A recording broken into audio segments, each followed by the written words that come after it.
अस्सलाम वालेकुम and welcome to chai toast और होस्ट। मैं हूँ आपकी host Riza Sohail and it's a brand new morning and it's a brand new day and how are you planning to spend this brand new day is also something that is very important. You know, काफ़ी दफ़ा हम सुबह उठ के जब एक intention कर लेते हैं कि आज का दिन मैंने स्लो एंड स्टडी तरीके से गुजारना है, I think it makes a lot of difference. मेरा मूड तो डिपेंड करता है कि मैं अपनी दिन की शुरुआत कैसे करती हूँ। यू नो, अगर मैं रश्ड तरीके से उठती हूँ तो पूरा दिन उसी स्पीड में गुजरता है। एंड यू नो, आज अगर हम लोग देखें तो आपकी प्रेजेंस ऑफ माइंड कितना ज़रूरी है, हम शो पे यही डिस्कस करेंगे।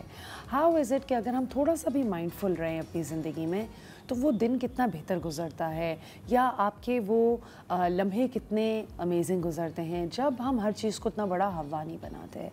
यू नो, आज हम लोग माइंड बॉडी एंड सोल के सेगमेंट के अंदर जिन डॉक्टर से बात भी करेंगे, डॉक्टर मोहम्मद इरफान, वो हमें ये बताएंगे कि हम लोग अक्सर ओवर थिंक करते हैं और ओवर थिंकिंग किस तरीके से हमारे ब्रेन के फंक्शन को हर्ट करती है।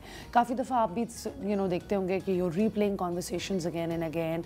काफ़ी दफ़ा हम लोग वर्स्ट केस सिनेरियो सोच रहे होते हैं, अपने डिसीजंस को सेकंड गेस कर रहे होते हैं। Why does that happen? That happens because our brain is constantly thinking and trying to make sense of things. तो इसी नोट पे हम जाते हैं अपने पहले सेगमेंट की तरफ, जिसका नाम है माइंड बॉडी एंड सोल।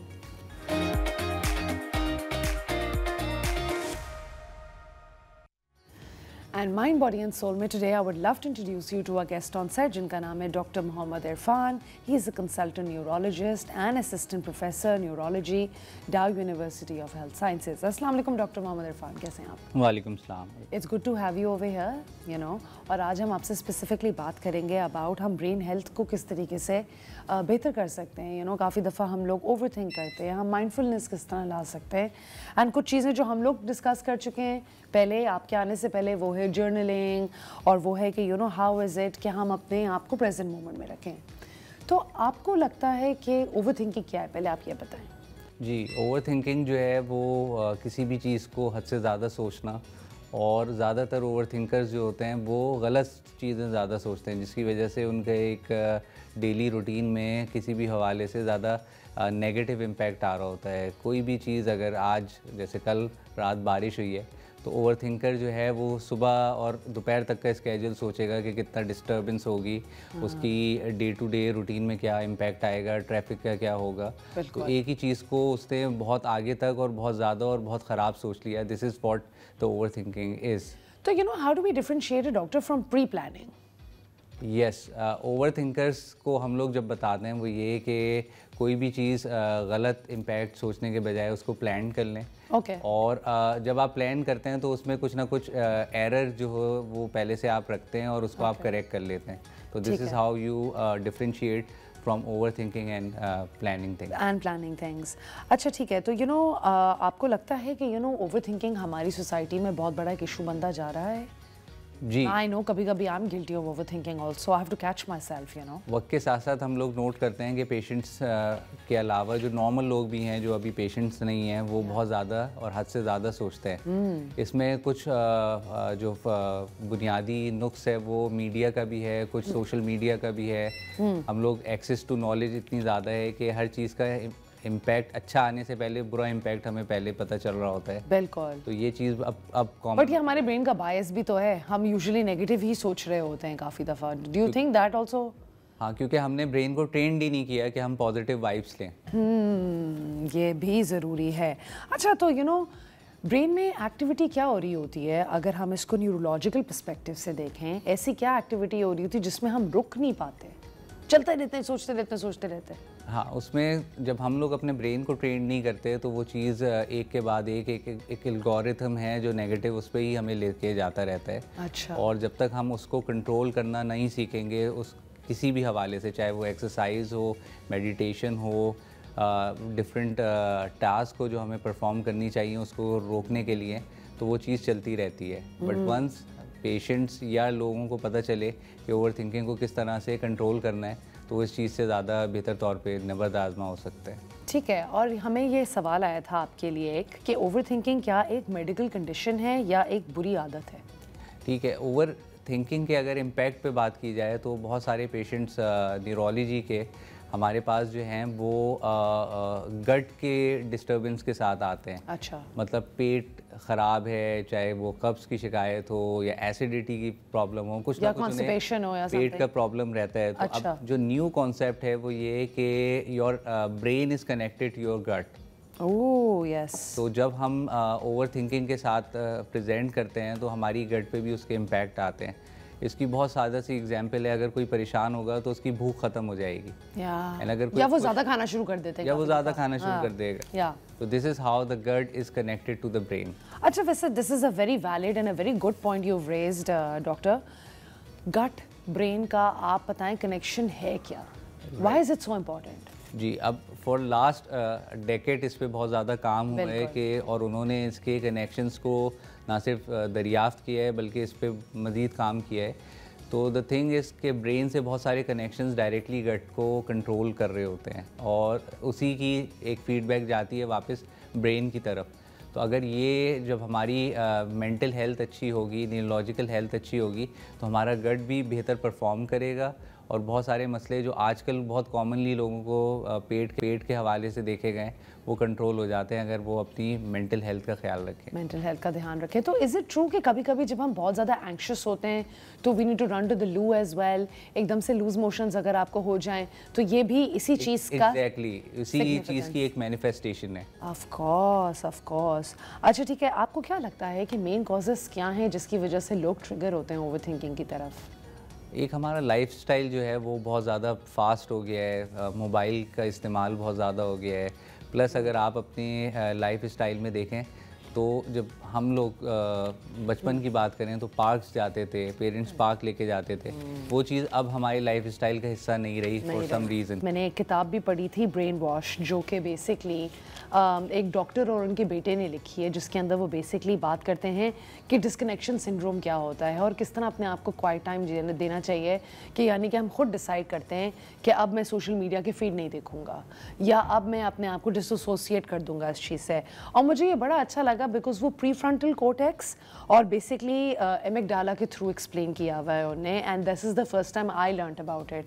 तो आप मुझे बताएं, ये प्री फ्रंटल कोर्टेक्स अक्सर हमारे शो पे डॉक्टर्स आते हैं वो भी बात करते हैं, और एमिगडाला का एक्चुअल पर्पस क्या है हमारी ज़िंदगी में? हम किस तरीके से एंग्जाइटी कर्ब कर सकते हैं इस इमोशनल सेंटर के अंदर? ये दोनों इमोशनल सेंटर्स हैं, हमारी मेमोरी को और इंटेलेक्चुअल एबिलिटी को कंट्रोल करते हैं। अच्छा। तो बहुत दफ़ा हमारा एंगर, रेज इन्हीं सेंटर्स के ओवर शूटिंग की वजह से बढ़ जाता है। प्रीफ्रंटल से क्या एमिगडाला से? प्रीफ्रंटल से। अच्छा जी। और हमारा ओवर थिंकिंग कहाँ होती है? ये दोनों चीज़ें जो है ना इसमें पार्ट प्ले कर रही होती हैं। अच्छा। Again overthinking is not bad as long as it is controlled. तो पेशेंट्स आते हैं हमारे पास कि हम बहुत सोचते हैं, तो हम उन्हें ये कहते हैं कि सोचना अच्छी चीज़ है, मगर अच्छा सोचे। हाँ, इट्स समथिंग रिलेटेड टू इंसान के उसको सोचना है। बिल्कुल। बट जब वो एक उसकी बैलेंस आउट होगा तो that is somewhere that needs to be cater. Everything in moderation. And along with that हम लोग वर्ल्ड ऑस्टियोपोरोसिस डे भी डिस्कस कर रहे हैं, तो आपकी बोन हेल्थ के बारे में भी हम बात करेंगे later on towards the show. अभी हम जा रहे हैं towards the concept of over thinking, जिसके बारे में हम ऑलरेडी बात कर रहे थे। तो डॉक्टर, अगर मैं आपसे पूछूं कि कौन से ऐसे डॉक्टर इरफान, अगर मैं आपसे पूछूं कि कौन से ऐसे तरीके हैं जिससे हम अपने आप को इन दैट मोमेंट रोक सकते हैं कि अच्छा यार अब मैं स्पाइरल कर रही हूँ, अब मैं बहुत ज़्यादा सोची जा रही हूँ कि बारिश हुई है, मैं कल काम पे कैसे जाऊँगी, मैं किस तरीके से अपने आप को कैप्चर करूँ कि बस अब रुकना है? राइट, इसके मल्टीपल टास्क हैं जो हम अपने ब्रेन को दे सकते हैं। नंबर 1 के बहुत ज़्यादा नहीं सोचना, अच्छा, वो रोकें। सेकेंडली अपनी लाइफ स्टाइल को थोड़ा सा स्लो करें। अच्छा। लास्टली एक उस पर बात हो रही थी कि हर चीज़ को अगर आप प्लान कर लेंगे तो वो ऑटोमेटिकली ओवर थिंकिंग उसमें कुछ कंट्रोल हो जाएगी कि सही है प्लान, तो मैं कल देख लूँगा कोई भी प्रॉब्लम अगर आ रहा है। तो लास्ट चीज़ ये कि जब हम थोड़ा सा कनेक्ट होते हैं नेचर के साथ और रिलीजियस फैक्टर के साथ, तो हमें लगता है कि जैसे नमाज़ पढ़ रहे हैं, कुछ लोग नमाज़ पढ़ते हैं, कुछ लोग योगा कर रहे हैं। बिल्कुल, तो वो जब उससे कनेक्ट होते हैं स्पिरिचुअल उससे, तो उनकी ओवर थिंकिंग बहुत हद तक कंट्रोल होती है। Of course, having faith in something bigger than yourself. Exactly, इस चीज़ पे भरोसा रखेंगे अगर आप इतना ज़्यादा ना भी सोचें, स्पिरिचुअल पर्सपेक्टिव भी ले आएँ। बिल्कुल, कि खुदा है and he is taking care of you as well. अच्छा, आपसे अगर मैं ये पूछूं कि क्या अर्ली वार्निंग साइंस हैं जो हमें पता चलते हैं, जिससे हमें ये पता चलता है कि इस बंदे को ओवरथिंकिंग का जेन्युइन एक मसला है? राइट उसमें जो पैटर्न्स देखे गए हैं वो ये कि नींद डिस्टर्ब होना शुरू हो जाती है, और ओवर थिंकिंग के जो पेशेंट्स हैं उनसे जब सवाल करते हैं तो वो ये बताते हैं कि नींद में भी दिमाग उनका चल रहा होता है, सोच रहा होता है, तो दिस इज़ वेरी प्रॉब्लमेटिक। फिर मॉर्निंग अवेकनिंग में मसला होता है उन पेशेंट्स को, लोगों को। उसके बाद चीज़ों को डिसाइड करने में मसला होता है। When it comes to decision they are very bad, क्योंकि वो इतना कुछ सोच चुके होते हैं, तो जो सही डिसीजन है उस पर भी उनको जो है ना वो प्रॉब्लम हो रहा होता है कि लें या ना लें। ये आपने बड़ी अच्छी बात बोली। I think one of the hardest parts of over thinking is the fact कि हम डिसीजन नहीं ले पाते काफ़ी दफ़ा ज़िंदगी में। अच्छा डॉक्टर, वेरी इंटरेस्टिंग, अगर मैं इसको पॉइंट आउट करूँ, कुछ लोगों को कंट्रोल इश्यूज़ भी बहुत होते हैं ना, कि बस मैं हर चीज़ सही तरीके से प्लान कर दूँ, मेरी गाड़ी इधर पार्क होगी, मैं पहला कदम राइट रखूँगा, बाहर निकलूँगा। ये उन लोगों के लिए भी क्या आप बोलेंगे कि ये कंट्रोल इश्यूज़ भी समवॉट ओवर थिंकिंग ही होता है कि नहीं? जी, अगेन इसमें जब वो चीज़ें उनकी लाइफस्टाइल को डिस्टर्ब करना शुरू करें, उनके बिहेवियर को डिस्टर्ब करें, तो डेफिनेटली इट्स अ इशू। और बाकियों को भी तो डिस्टर्ब कर रहे होते हैं, राइट? तो अगर लेट्स से मेरा कोई दोस्त है या मेरी कोई फैमिली मेम्बर है जो बहुत ओवर थिंकर है, आप मुझे प्रैक्टिकल टिप्स बताएं on how to deal with it. Right पहले तो ये कि इसको आइडेंटिफाई करें कि ये ओवर थिंकिंग उनके लाइफस्टाइल को ख़राब कर रही है। ठीक है। Only then the problem can be addressed. Secondly उनके कुछ टिप्स होती हैं, जैसे वो कोई भी चीज़ है उसको स्केजुलिंग कर लें, तो वो बेहतर तौर पे उससे डील कर सकते हैं। सेकेंडली हर दफ़ा प्रॉब्लम की जो है ना वो बैड साइड को ना देखें, उसके पॉजिटिव एस्पेक्ट्स भी होते हैं। एक चीज़ ये कि लाइफ में सब कुछ उनके कंट्रोल के हिसाब से नहीं होता। That is a important factor कि वो रियलाइज़ कर लें कि हर चीज़ उनके हिसाब से नहीं है। अपने ब्रेन को जो है ना पेस को स्लो करना सीखें। दिन का कुछ वक्त जो है वो मेडिटेशन में अपने आप को डिस्कनेक्ट करके भी रखा जा सकता है। अगेन बहुत सारी चीज़ें हम अपने कंट्रोल के हिसाब से ओवर थिंकिंग को मैनेज कर सकते हैं। ठीक है, by being conscious about it. ठीक है, क्या इतना ज़्यादा सोचना हमारे दिमाग को ओवर टाइम बहुत ज़्यादा डैमेज कर सकता है? बिल्कुल, जब आप बहुत ज़्यादा सोचते हैं और बहुत ज़्यादा उसके जो नेगेटिव इम्पैक्ट्स आ रहे होते हैं या हद से ज़्यादा, तो उसमें ये देखा गया है कि ब्रेन की जो हेल्थ है वो मुतासर हो रही होती है और ब्रेन की एजिंग फास्ट हो जाती है। तो जब हम पेशेंट्स का वैसे ही कराते हैं, उनको कोई प्रॉब्लम नहीं है, just they are overthinker, तो उनका जो ब्रेन है वो वक्त के साथ जल्दी फटीग हो रहा होता है। Absolutely. How terrible is that? ठीक है, I just personally feel कि one of the main causes are obviously because of the lifestyle, but हम अपनी गट का, जिस तरह आपने बड़ा अच्छा एक ऑब्जर्वेशन पहले भी बताया था कि गट और ब्रेन हमारा टायर्ड है, हम अपना गट हेल्थ का भी कैसे ध्यान रख सकते हैं, ये भी बता दें।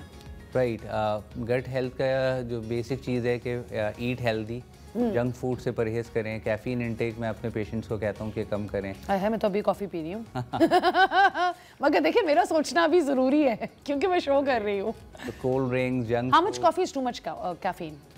How much caffeine is too much caffeine? Again अगर वो लाइफस्टाइल को ख़राब कर रही हो तो। अच्छा, ठीक है, सही है, ओके, नोटेड। एंड और गट हेल्थ की किस तरह लगा? एंड उसके साथ एक्सरसाइज को अपने रूटीन में लेके आना है। उसके अलावा जो है अपनी हैबिट्स को बेहतर करना है। हैबिट्स जो है देर देर तक सोना, देर तक जागना, ये सारी जो है। अच्छा, वैसे देर तक सोने की बात भी आपने बहुत अच्छी बोली है। काफ़ी दफ़ा लोगों को लगता है वो देर तक सोने तो सके, बट आपका ब्रेन रॉट ही हो रहा होता है बेसिकली। अगर आप एक तरीके से सोचो, आप यूज़ ही नहीं कर रहे अपने दिमाग को, अब इतना भी क्या फ़ायदा। एक्चुअली जो लोग देर तक सो रहे होते हैं वो रात देर तक जाग भी रहे होते हैं। तो it's something connected, it's not. But कभी-कभी doctor Irfan, I have seen as well, जो लोग जल्दी भी सो जाते हैं वो सुबह बड़ा आराम से उठते हैं। इतनी नींद तो वक्त के साथ मेरे ख्याल से मेरी तो वैसी कम हो गई है। कि डॉक्टर इरफान, क्या बहुत सोने की बात जिस तरह हम कर रहे थे, नींद कितनी इंपॉर्टेंट है, आप खुद ही बताएं कि क्या कितनी नींद हमारे ब्रेन को रेस्टफुल नींद देती है और कितनी नींद हमारे लिए टू मच हो जाती है? अगेन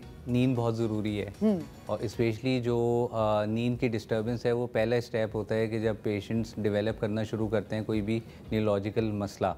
और दूसरी इम्पॉर्टेंट चीज़ ये है कि नींद सबसे ज़्यादा फॉर ग्रांटेड ली हुई नेचुरल चीज़ है जो हम लोग सोचते भी नहीं है कि ये कितना बड़ा गिफ्ट है। तो जब नींद हमारी पूरी नहीं होती तो बहुत सारी बिहेवियर इश्यूज़, मेटाबॉलिक इश्यूज़ और डाइटरी डिस्टर्बेंसेस आना शुरू हो जाती हैं। बिल्कुल। कमिंग बैक के नींद कितनी ज़रूरी है और कितना होना चाहिए, तो अराउंड 6 to 8 आवर्स की पुरसुकून नींद होनी चाहिए। पुरसुकून नींद वो है जिसमें आपके कोई गैजेट्स इस्तेमाल नहीं हो रहे हों, कोई डिस्टर्बेंस नहीं हो और दूर पड़े हों। Sleep hygiene is very important. हम नींद की तो बात करते हैं, लेकिन नींद को बेहतर करने की बात बहुत कम होती है। उस पर मैं 2-3 इम्पॉर्टेंट पॉइंट बताऊंगा कि हम लोग पेशेंट्स को कहते हैं कि जी गैजेट इस्तेमाल ना करें सोने से पहले। आजकल आदत ये बनी हुई है कि मोबाइल फ़ोन लास्ट मोमेंट तक जो है ना वो आपके साथ होता है। सेकेंडली डिफरेंट जो है वो कैफ़ीन इंटेक रात के वक्त ना ली जाएँ, वो भी नींद को डिस्टर्ब करती हैं। और last but not the least के जितना आप अपनी हेल्थ हाइजीन का ख्याल रखेंगे तो स्लीप हाइजीन उसके साथ कनेक्टेड हो। So well said. I think health hygiene is so important because काफ़ी लोग हैं जो नहा के बेहतर सोते हैं, आपका ब्लड लेवल भी, आपकी पूरी बॉडी का टेम्परेचर भी थोड़ा नॉर्मल होता है। एंड आई डोंट थिंक ज़िंदगी में कभी भी ऐसा टाइम है कि मैं नहाए बगैर ना सोई हूँ। Guys, that is something that always works. Sleep hygiene is very important. अच्छा, हमें एक सवाल आया है आपके लिए कि मैं सुबह 4 बजे तक क्रिएटिव काम करता हूँ और मैं सुबह 4 बजे तक जागा हुआ होता हूँ and by the time I go to sleep मैं 12 बजे उठ के काम पे जाता हूँ। इज़ दिस समथिंग जो लॉन्ग टर्म मेरे ब्रेन को अफेक्ट करेगा? डेफिनेटली येस, बिकॉज हमारी जो बॉडी है वो नेचर के हिसाब से ही डिज़ाइन हुई है। नेचर इज़ समथिंग के सुबह उठना है और रात सोना है। तो अगर वो स्टूडेंट 10 घंटे अपने पूरे कर रहा है, is that still a problem? Short term में कोई प्रॉब्लम नहीं है, लेकिन लॉन्ग टर्म में डेफिनेटली ये प्रॉब्लम्स आने स्टार्ट हो जाएंगे। And what age group do you think is when we really have to start worrying about it? मतलब 20 onwards या 30 onwards? 30 onwards। 30 onwards ज़्यादा कि हमने कैसी चीज़ों को वापस से बेहतर करना है। अच्छा डॉक्टर, मैं कहीं पढ़ रही थी आर्टिकल जो कि एक्चुअली ब्रेन से रिलेटेड नहीं था, बट वो ये कह रहा था कि जब आप 30 से 40 के बीच में होते हैं तो आपकी बॉडी जो है वो थोड़ा ज़्यादा जल्दी डैमेज अब्जॉर्ब करती है। क्या ये सच है? किसी भी चीज़ में 20 to 30 हमारी बॉडी की रिकवरी फिर भी बेहतर होती है, तो 30 to 40 में क्या आपको लगता है कि हमें हर चीज़ का एहतियात ज़्यादा करना चाहिए? बिल्कुल, 30 के बाद जो एजिंग फैक्टर हैं वो आना शुरू हो जाते हैं। प्लस ये कि प्रॉब्लम वहाँ पे है कि 30 के वक्त जो डैमेजेस हो रही होती हैं उनको हम समझ नहीं रहे होते, उसका इम्पैक्ट हमें 40s में नज़र आ रहा होता है। तो जब डैमेज पता नहीं चल रही तो वो और ज़्यादा एक्सेलरेटेड पेस पे हो रही होती है। तो 30 is a age that needs के उस पर बहुत ज़्यादा जो है ना फोकस किया जाए। ठीक है, अगर आप देखें एंटी एजिंग क्रीम्स भी 30 के बाद ही लोग यूज़ करना शुरू करते हैं। Absolutely make sense. अच्छा, हमें जो है आपके लिए एक और सवाल भी आया है कि काफ़ी दफ़ा काम करते करते मेरे दिमाग में जब बहुत ज़्यादा नेगेटिव ख्याल आते हैं तो मैं अपने आप को कौन सी स्ट्रैटेजी या कौन से सोल्यूशन से डाइवर्ट करूँ माइंड को? राइट, अगेन जब कोई बुरा ख्याल आ रहा है या कोई प्रॉब्लम है तो उसको लिख लें आप। तो कहा जाता है कि अगर कुछ लिख लिया जाए आधा सॉल्व हो चुका होता है। बिल्कुल। और जब आप लिख लेते हैं तो आपकी चीज़ें जो है ना बड़ी फोकस हो जाती हैं कि किन पॉइंट्स पे आपने तवज्जो देनी है, किन को इग्नोर करना है। तो that is the first step कि आप उन चीज़ों को करें। बाकी चीज़ें और भी हैं, जैसे मेडिटेशन है, अपने आप को डाइवर्ट करना है, नेचुरल एक्सरसाइजेस पे अपने आप को फोकस करना है, नेचर से कनेक्ट होना है। तो ये सारी strategies. Okay, lovely. Thank you so much doctor Irfan, हमेशा की तरह बहुत अच्छा लगा आपसे बात करके और आपके इंसाइट्स लेके। I really appreciate it. Thank you so much. Alright guys, I really hope आप लोगों ने ये सेगमेंट एंजॉय किया और इसमें से ज़रूर कुछ प्लीज़ अप्लाई करिएगा अपनी ज़िंदगी में। I know I will as well. Positive thinking really makes all the difference. अब हम जा रहे हैं ब्रेक पे, बट ब्रेक के बाद हम आके ऑस्टियोपोरोसिस की वर्ल्ड ऑस्टियोपोरोसिस डे के बारे में